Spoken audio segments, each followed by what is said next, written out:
that the Holy Prophet Muhammad sallallahu alaihi wasallam was mentioned by name in the Bible. I have read the Bible through many times. And others such as I have read it many more times. What has happened is this. The Old Testament, according to Christian authorities, was preserved in the Hebrew language. In the Old Testament, in the Song of Solomon, chapter 5, verse 16, in the Hebrew language, it reads, Hikko mamittakin vi kullo Muhammadin zahdudi vi zahra'i bainat Jerusalem. Song of Solomon, chapter 5, verse 16. The word Muhammadim is Muhammad, im, I-M-im. Im is a plural of respect in Hebrew. You see the first verse of the Bible, book of Genesis, chapter 1, verse 1. It says, in the beginning, God created the heavens and the earth. The word God in Hebrew Dhe is Elohim. In Hebrew, El stands for God, Elah stands for God, Elohim is a plural form to say with awe, respect and reverence, plural of respect.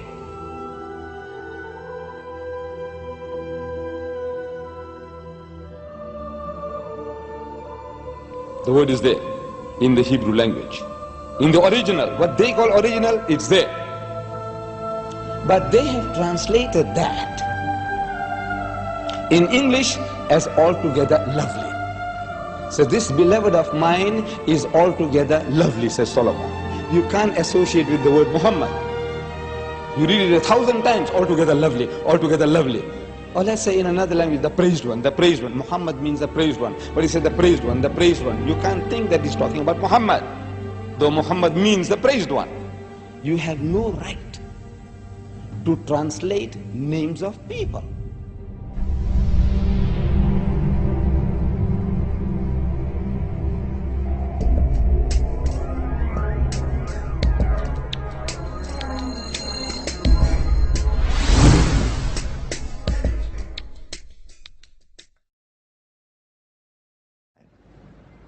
إذ قالت الملائكة يا مريم إن الله يبشرك بكلمة منه اسمه المسيح عيسى بن مريم. The story of Jesus' birth is narrated in vivid detail in the Quran. As in the Bible, an angel tells Mary she is pregnant despite being a virgin. But the story of what follows then changes completely. In the Bible, Mary's role is limited to the passive mother of Christ. The Quran gives accounts of her ancestry, her birth, her childhood in the Temple of Solomon, and as mother of Jesus. She's the only woman mentioned by name in the Quran.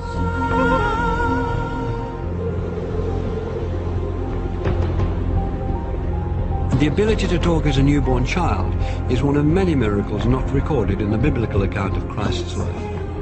We have more sayings in the Islamic tradition about Jesus than you'll find in the Gospels themselves. So there is a possibility that other things did happen. There were many Gospels around that didn't all make it into the New Testament. And the Church tried to limit the number of Gospels.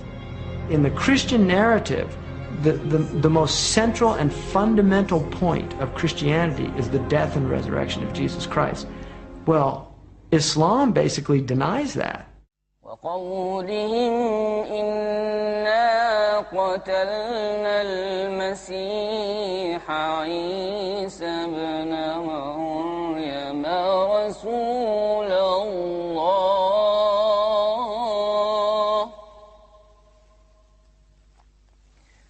وما قتلوه وما صلبوه ولكن شبه لهم. To find the story of Christ's crucifixion and resurrection being changed is too much for some Christians. J. Smith is an evangelical Christian who spent 25 years studying Islam.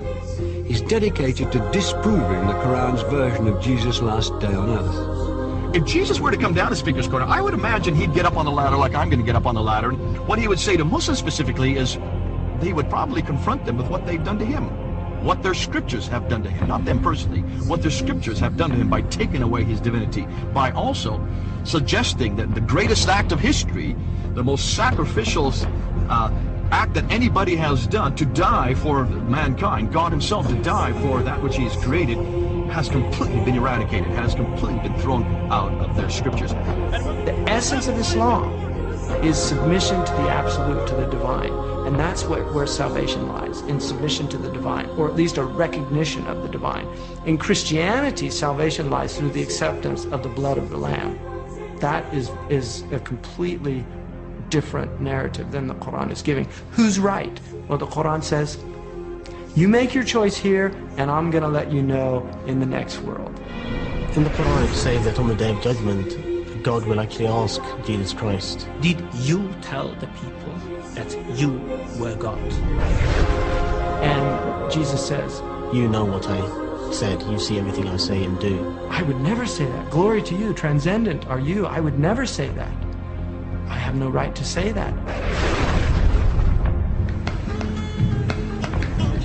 Why aren't you Muslim? Why aren't I? I'm a Jew. You're a Jew? Oh, I was previously Christian. For Christians to believe that Jesus was God in human form is absolutely fundamental, because it means that God understands us. God isn't some distant deity living in the glory of heaven. He can understand what it's like to be in pain, to be betrayed, to be hurt, to be bruised, to be bullied. God understands our situation. If Jesus was God, then who was supporting the world while he was supposed to be dead? Or if he was God, then who was he praying to? 3 books. What doesn't work is that God has family. I can't believe that Mary can give birth to God. For God to be God, he has to be the creator and not become part of creation. Officials act that anybody has done to die for mankind, God himself to die for that which he has created, has completely been eradicated. But God is not bound in the frame of reference. He is the creator of time.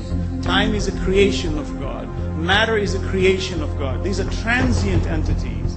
Transient entities cannot come into existence by themselves. So when we talk about frame of reference, we must clearly understand that every time we ask questions about God in time, knowing the future, we have to be very careful in how we're defining this terminology. For God's knowledge of the future, of my future, is absolute in his domain.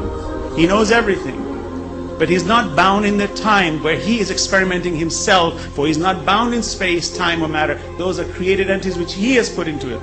So for me to put him into it would be also very wrong.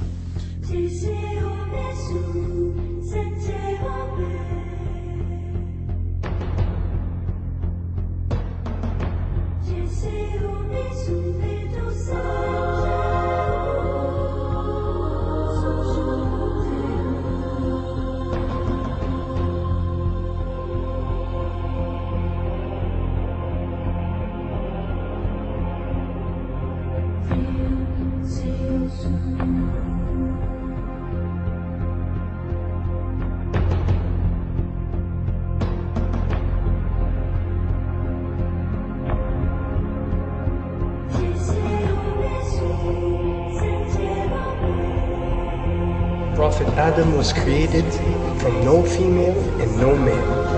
Eve was created from one male and no female.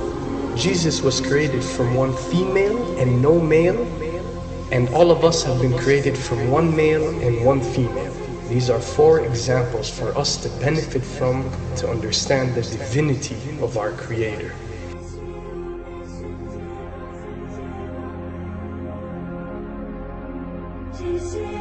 Then there is no difference that cannot be overcome between Christianity and Islam.